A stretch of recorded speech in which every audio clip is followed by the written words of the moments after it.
वीर Maharashtra news channel मध्ये आपल्या सर्वांचे स्वागत आहे। मी काजल।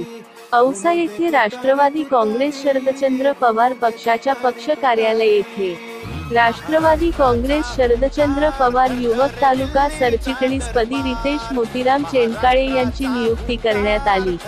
नियुक्तीचे पत्र युवक जिल्हाध्यक्ष तथा माजी नगराध्यक्ष भरत सूर्यवंशी यांच्या शुभहस्ते देण्यात आले व त्यांना पुढील वाटचालीस शुभेच्छा देण्यात आले। यावेळी युवक तालुका अध्यक्ष बाळासाहेब जाधव, कार्याध्यक्ष वसीम बोपले, विधानसभा अध्यक्ष अशोक गरड, जिल्हा उपाध्यक्ष शिराज सय्यद, अक्षय कांबळे तसेच अनेक पदाधिकारी, कार्यकर्ते मोठ्या संख्येने उपस्थित होते।